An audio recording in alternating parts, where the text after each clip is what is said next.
Bueno, y acá tienen un pequeño dibujito. ¿Alguno llega a ver lo que dice? Las flechitas. Sí, profe. Sí, se lee bien. Yo voy a explicarle las siglas que están a la izquierda y ustedes después van a ir leyendo en voz alta que quiere más o menos cómo va el proceso. Ahí que dice, yo acá defino lo que decíamos en la descarga del camión, las unidades formadoras de colonia, las células somáticas y los sólidos totales de mi leche. Si todo esto me da bien, todos los parámetros de acidez y demás, la leche ingresa, ¿sí? Ingresa y ¿qué pasa? ¿Qué ven ustedes acá? Las etapas. Esa es una de los diagramas de flujo que puede haber. Escucho. Se descarga el camión, Sí. se pasteuriza, se filtra, se coagula. Bien. Oh, ahí ya me perdí. Sí. Em, Se coloca en moldes, se prensa, se exactamente. empaqueta y la última frase, la última palabra no sé qué. En esto se ¿Se puede madura? poner a madurar. Exactamente. Depende del tipo de queso, ¿no? Profe, ¿no hay muchos quesos que se hacen con leche cruda? En nuestro país no, pero sí. Hay quesos que se hacen con leche cruda. En nuestro país está prohibido la comercialización de la leche cruda. No se considera un Ah, alimento como tal.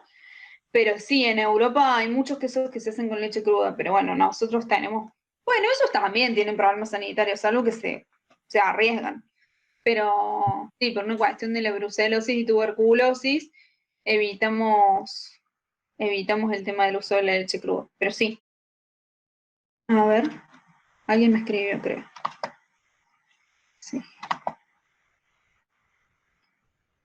Se podría agregar el salado. Sí, muy bien, se podría agregar el salado en el diagrama, no está. Podemos suponer que en este diagrama el salado se hizo en la tina de coagulación, ya que no está.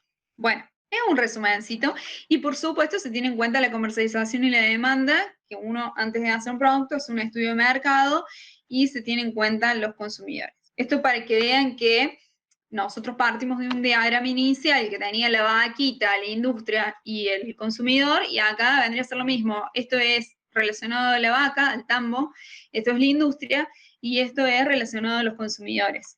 ¿Sí? Ah, ahí los puse. Me había olvidado que los puse. Bueno, ¿cuáles son las etapas generales en la elaboración de un queso?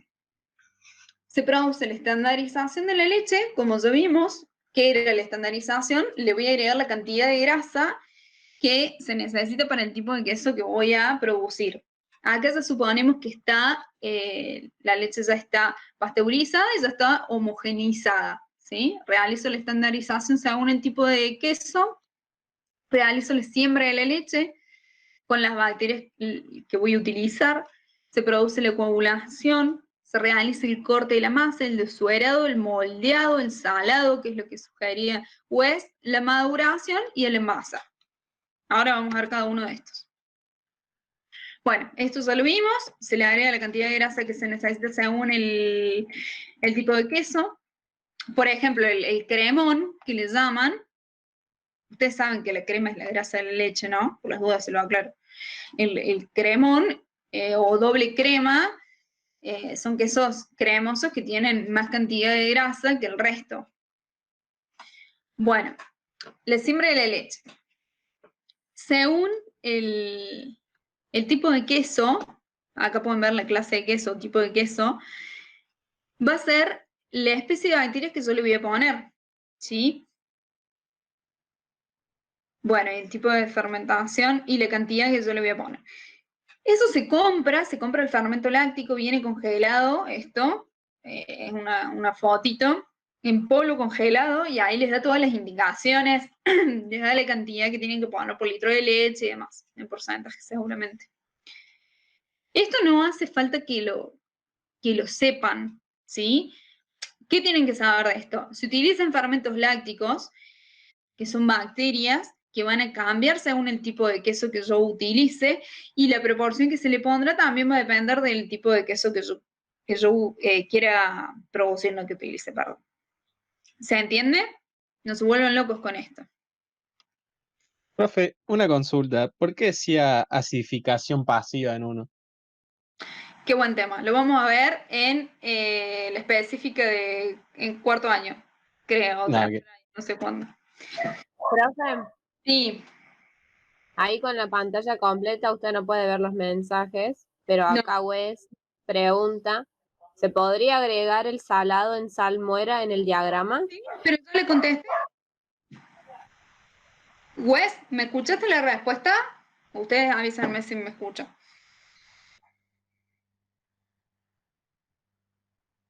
Sí, Contesté. Sí, bueno. Sí, dice. Buenísimo. Sí, le dije que sí se podía agregar, pero que íbamos a suponer que lo ponía en el tanque de coagulación, ya que no estaba puesto específicamente en el dibujito. Bueno, acá llegamos a la coagulación de las proteínas, que son las caseínas, que son las proteínas mayoritarias de la leche, las más importantes. Yo les voy a dejar, para que ustedes vean, una presentación específica de caseínas que me interesa que sepan de ahí. Se los voy a hacer ahora un resumencito. Hay distintos tipos de caseínas, ¿sí? Distintos tipos de estas proteínas. Cada uno de esos tipos tiene distintas polaridades y distintos nombres, obviamente. Tenemos las alfa, las beta, las kappa, caseínas. Cada una de esas va a tener una propiedad distinta. Y lo otro importante es, cuando uno habla de alergia en la leche, ¿sí? O de intolerancia en la leche, son dos cosas diferentes. ¿Alguien sabe con respecto a ese tema para que pueda aportar? ¿Nadie? ¿Alergia o intolerancia a la leche?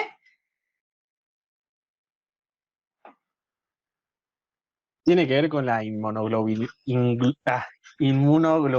¿eh? ¿De quién? En la parte de alergia. Como que hay una... como que el cuerpo no puede Sí, captar ciertos alérgenos que son las proteínas, ¿no? De la leche. claro, exactamente. Bueno, eso quiero diferenciar. La alergia a la leche está producida por un tipo de caseínas. Ustedes lo tienen anotado en el otro Power, pero me parece que son las betas, si mal no recuerdo, me puedo estar equivocando, pero creo que son las betas.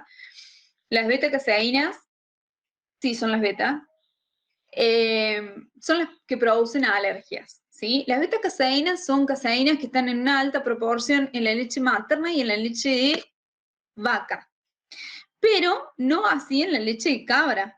Por eso, a aquellas personas alérgicas se les da leche de cabra o productos de lácteos de cabra, ¿sí? Ustedes habrán escuchado que hay nenes que dicen, ay, son intolerantes a la leche de vaca, así que toman leche de cabra. No es que sean intolerantes, son alérgicos. Aquellos que son intolerantes a la leche, son intolerantes a la lactosa. Quiere decir que en su organismo no tienen o tienen poca cantidad de la enzima que degrada la lactosa, que es la lactasa. Entonces, esas personas no pueden, si es de bebé, no pueden tomar la leche de la mamá, porque la leche materna tiene lactosa, y deben consumir productos reducidos en lactosa o deslactosados directamente, que ahora, antes era muy difícil de conseguir, ahora en el mercado hay mayor cantidad. ¿Sí? ¿Quedó claro eso?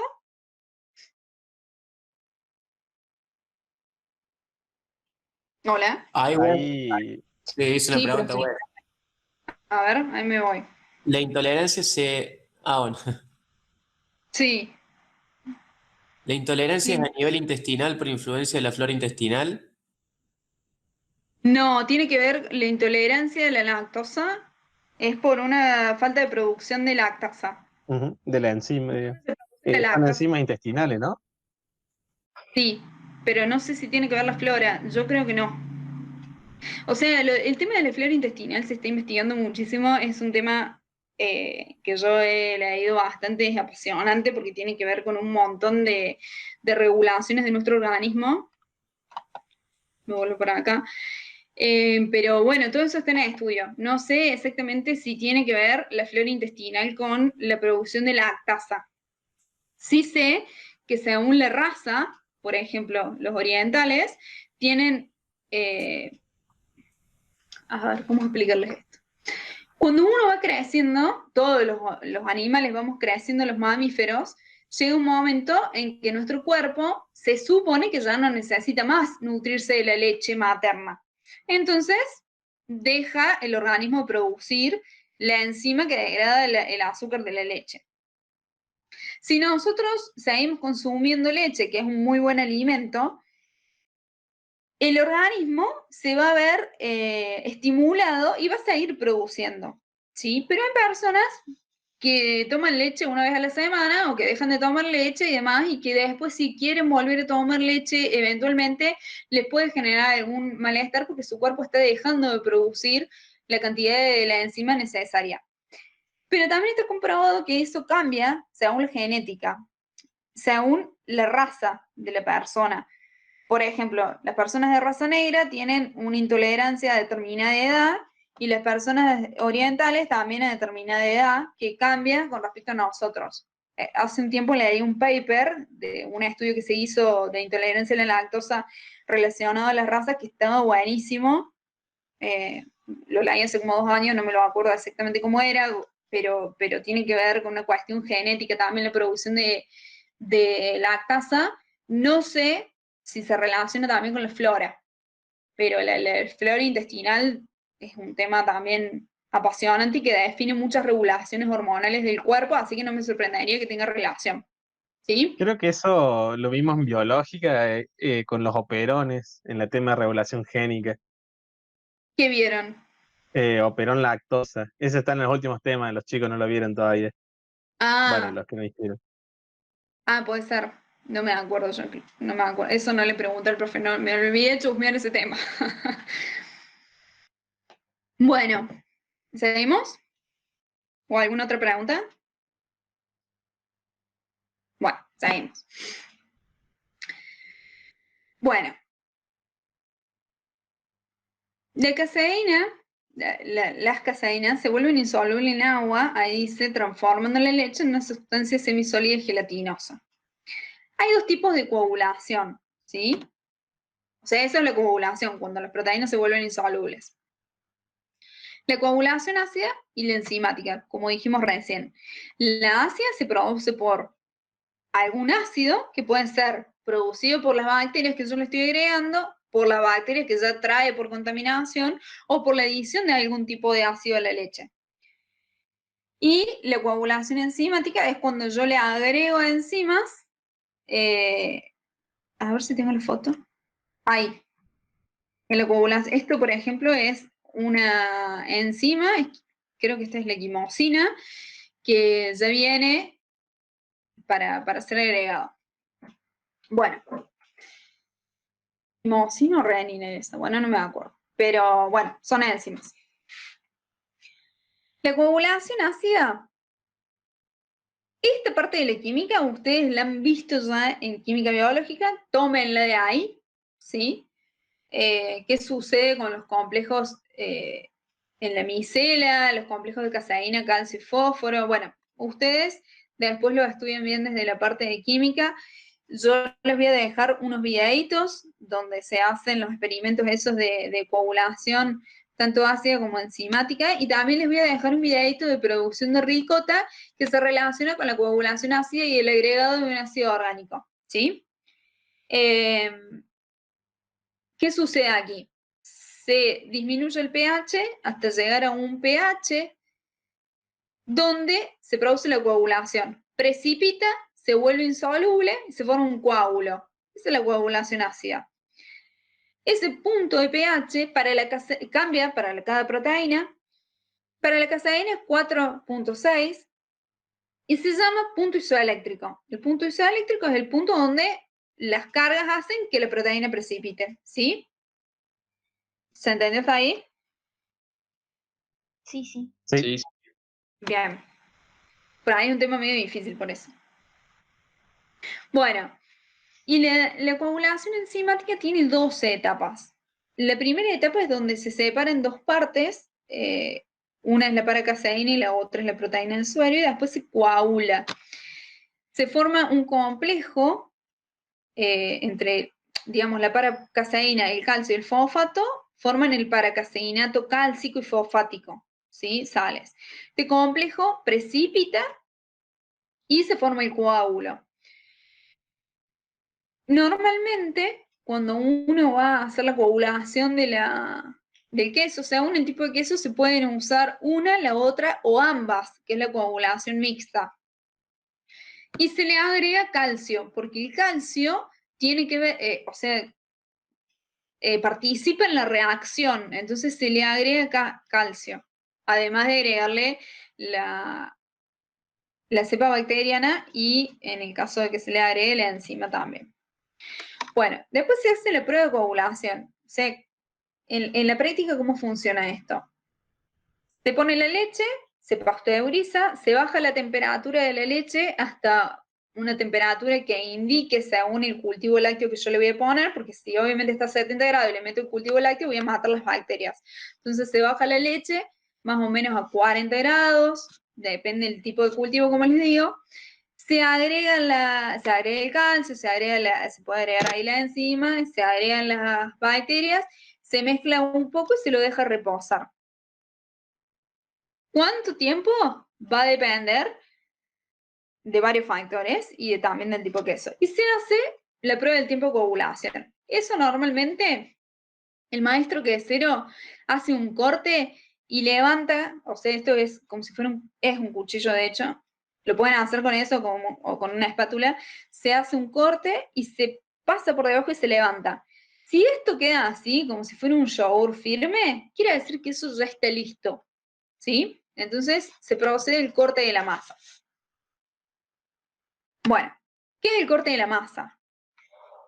Es romper todo ese gran coágulo que está ahí, ¿sí? Esa gran coagulación que se produjo, lo voy a ir cortando con una lira. Ustedes pueden ver, esto es muy manual, muy caserito. Esta es la paila donde se hizo la pasteurización, que yo les decía que acá debajo tiene fuego y se calentó ahí, se hizo todo en el mismo recipiente, en la misma paila. Entonces se va cortando, se va a cortar en este sentido, se va a cortar en este sentido, después de abajo para arriba, en todos los sentidos posibles. Eso va a hacer que se empiece, que el suero empiece a salir, se libere de esa red, ¿sí? El suero. El tamaño de estos globulitos que van a quedar acá, de estos coagulitos, mejor dicho, va a depender del tipo de queso. Como ustedes ven, esto es muy artesanal, es una pyme, esto es leche de cabra en este caso. No, como ven acá ni siquiera es algo parejo, está estandarizado, pero en las industrias se utilizan mallas, y estos se llaman liras que tienen diámetros establecidos. Cuanto más grande sea ese coágulo, más cantidad de agua va a retener y por lo tanto me va a servir para hacer quesos frescos, más frescos, ¿sí? O más blandos, si quisieran, con mayor contenido de humedad. Cuanto más chico sea ese coagulito, van a ser quesos más duros, de pasta dura o semidura, ¿sí? Bueno, así ven cómo va quedando, se lo deja reposar después y se le da un poco de calor y se sigue separando el suero. Es el proceso de suerado. Después ese suero se saca, se puede sacar directamente con una canilla, bueno, depende del nivel tecnológico de la industria, es cómo se va a hacer.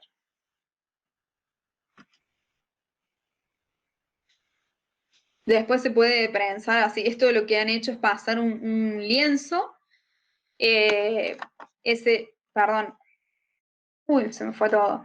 El lienzo ese se pasa, lo que hicieron es pasarlo por acá debajo, después lo estrujaron, ¿sí? Así con una madera, como ven acá, 0 ppm, esto es una madera, la madera no está bien vista en la industria. Bueno, después lo que hicieron es ese gran cuajo que quedó acá, lo cortaron y lo pusieron en moldes. Estos moldes son están hechos con caños de PVC. Se moldeó. ¿Saben quién es ese? El profe Rubén Olmedo. Bueno, se puso en los moldes, se moldea y después se pasa al prensa, se puede pasar el prensado para terminar el suero. Si ustedes ven ahí atrás, es una prensa también hecha muy casera, muy rudimentaria, donde se apilan todos estos, varios de estos, supónganse 10 moldecitos, y se aprietan unos tornillos y funciona como prensa, ¿sí? Después eso se va dando vuelta y demás. El tema del salado. ¿El salado para qué se hace? Primero porque contribuye con el sabor y organolépticamente es mucho más rico. Obviamente nosotros estamos acostumbrados a consumir salado. Pero también reduce la proliferación de ciertas bacterias y completa el proceso de suerado por una cuestión osmótica. Se puede realizar tanto en la tina de salmuera, que es una pileta que está preparada para, se prepara, digamos, una salmuera, que es una solución salina, y se colocan los quesos, ¿sí? Se sumergen ahí en esa pileta un determinado tiempo y listo. Pero también se puede agregar sal a la leche o a la cuajada escurrida, ¿sí? Según también eso el tipo de queso elaborar. Cuando uno hace un salado en salmuera, según el tipo de queso, también va a depender el porcentaje de sal. A los quesos de pasta dura le voy a poner más sal. Y se van a dejar en la salmuera a una temperatura y a una temperatura, digamos, ambiental determinada. Y el pH de la salmuera se va a ir controlando también y va a estar limitado en estos valores según el tipo de queso. ¿Sí? Y después es una maduración.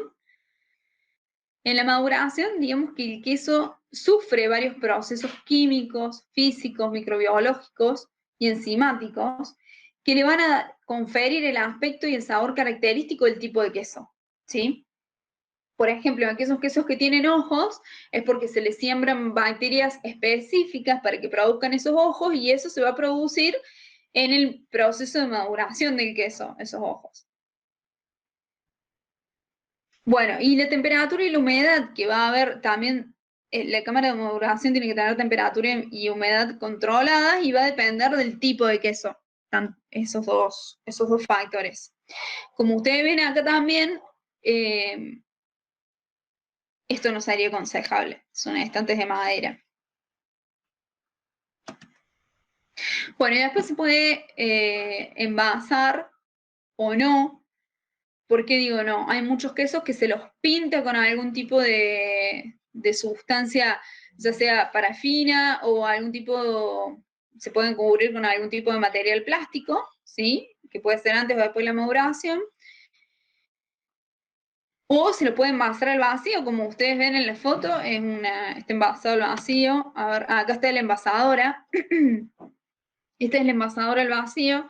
En esta entraban 2 quesitos de esos que vieron, que pesan más o menos 250 gramos, con sus bolsitas. O sea, esta es re chiquitita, es para una pyme micro, les diría más que pyme, una microempresa. Bueno, hay algunos inconvenientes que pueden producirse en como cualquier industria. Y para evitar esos inconvenientes se deben cumplir con las BPM, como hemos visto, ¿sí? El principal problema de las industrias, más que todo en las pymes, es la conducta del personal. O sea, las contaminaciones se dan por un mal manejo del personal y normalmente está relacionado con una mala higiene. Por ejemplo, nosotros una vez hicimos un análisis, no sé si ya les conté esto el año pasado, pero hicimos un análisis en una pyme donde analizamos en cuanto a un análisis microbiológico de bacterias patógenas en la leche cruda, en la leche pasteurizada y en el producto final que era el queso. En la leche cruda nos dio un conteo de bacterias totales, que se llama elevado, y había, ay, no me acuerdo si había patógenos, creo que no. En la leche pasteurizada nos dio perfecto, no había bacterias patógenas. Y en el queso había bacterias patógenas. ¿Cuáles? Había Escherichia coli. Eso quiere decir que el personal se lavó mal las manos, o sea, fueron al baño. Escherichia coli es una bacteria, ustedes ya saben, que está normalmente en la matriz fecal, ¿sí? Entonces, que un queso, que la leche pasteurizada con la que se hizo ese queso, lo hicimos en el mismo lote, ¿no? A las muestras, obvio. Si la leche pasteurizada estaba correctamente pasteurizada y el producto final tenía Escherichia coli, quiere decir que en la manipulación post-pasteurización, en eso que se moldea, que se sala, que se empaqueta, hubo contaminación por un mal lavado de manos seguramente. Y eso, chicos, es terrible. Bueno, y después de esto, también es por una contaminación post-pasteurización, que es una bacteria que se llama, es prima hermana de la que genera el botulismo, porque acuérdense que aquella que genera el botulismo es el Clostridium botulinicum, y este es el Clostridium thyrobutiricum, que produce una hinchazón tardía de los quesos. Los quesos se inflan, y pueden llegar hasta explotar, o sea, no explotar, pero digo, rajarse la corteza y abrirse todos. Si ustedes después ven acá adentro, es hueco. Eso se llama hinchazón tardía y bueno, son las cosas que se evitan teniendo buenas prácticas de manipulación de los alimentos, cumpliéndolas. Bueno, eso sería todo por hoy. ¿Alguna duda hasta acá? No, Profe, no. yo Sí, sí. ¿Qué dime. tratamiento se le hace al suero para agregarlo a otros productos? Se lo seca. Normalmente se utiliza solo en polvo. Y para eso, si ustedes ven la leche en polvo, tiene... Perdón, ¿alguno me va a hacer alguna pregunta sobre la presentación? Porque si no lo dejo de compartir. Bueno, lo dejo de compartir. Cualquier cosa lo comparto. Si ustedes ven la leche en polvo, se le agrega algún producto de soja normalmente para estabilizarlo. Es una cuestión electroquímica, ¿sí? Para poder generar que no se aglomeren, que no se formen grumos, que tengan más durabilidad y que se pueda hacer, cuando uno le disuelve, pueda ser más instantánea, digamos. Bueno, yo exactamente con el suero, no sé qué se le agrega, pero supongo que debe ser como la leche en polvo también. Y se lo seca. Bien. ¿Por qué vos me preguntabas eso? Por eso, por el tratamiento, o sea, cuando separan el suero, lo colocan en algún recipiente y después se lo puede secar. ¿Está Ah, regulado eso? es otra la pregunta, sí. Qué buena pregunta. Sí, si vos querés vender suero en polvo para uso alimentario, obviamente que tenés que cumplir un montón de... Tenés que almacenarlo en condiciones... A ver, en condiciones que no se degrade. Hay muchas otras industrias que si se lo dan a los animales no lo cuidan, lo dejan en un tanque ahí que capaz que hasta se pudre el suero, o sea, se descompone. Obviamente que si uno lo va a utilizar para la industria alimentaria como un suplemento, un aditivo, sí se van a salir las buenas prácticas, ¿no? Sí, se tiene refrigerado hasta que se transporte y se lleva a un secador. Creo que el suero de leche deshidratado está en una matriz de harina de maíz. Puede ser, yo supongo que eso depende de qué tipo de suero. Estoy respondiendo a la West que hizo una acotación. Bien, profe. ¿Alguna otra duda?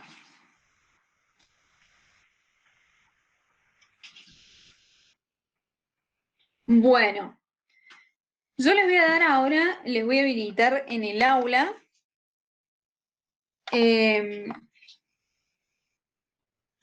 creo que les había habilitado Lo voy a corroborar si me esperan 2 segundos.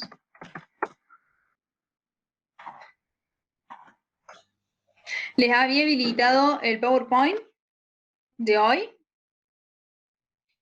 Les había habilitado lo del código alimentario, un pequeño manualcito, un cuadernillo de productos lácteos, el capítulo específico del código alimentario de los alimentos lácteos, la página del código alimentario en general y estos 2 Power que habíamos visto.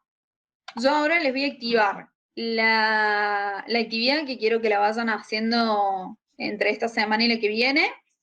Y les voy a dejar una tesina, que son unos chicos que se recibieron a principios de este año, que les va a servir como para tener una visión y poder responder la actividad esa. ¿Sí? La van leyendo ustedes tranquilos, no hace falta que la lean toda, pero la van más o menos ojeando, van sacando ideas, van viendo la visión que tuvieron los chicos. Esa tesina le hicieron los chicos en el área de alimentos, se recibieron de ingenieros agrónomos y se trató de agregar valor a la producción de un tambo bovino haciendo leche en sachet, ¿sí?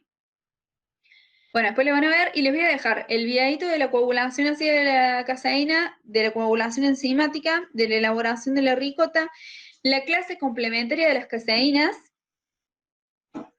y hasta ahí, ¿sí? Si a ustedes les parece, el viernes podemos programar otra clase donde vamos a ver,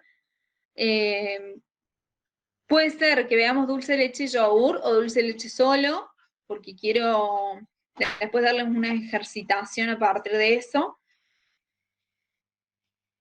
Y ya terminaríamos para que a ustedes les quede directamente para estudiar todo el material y vamos a ir interactuando después en el foro. Me gustaría que... yo habilité 2 foros ahí, si ustedes ven.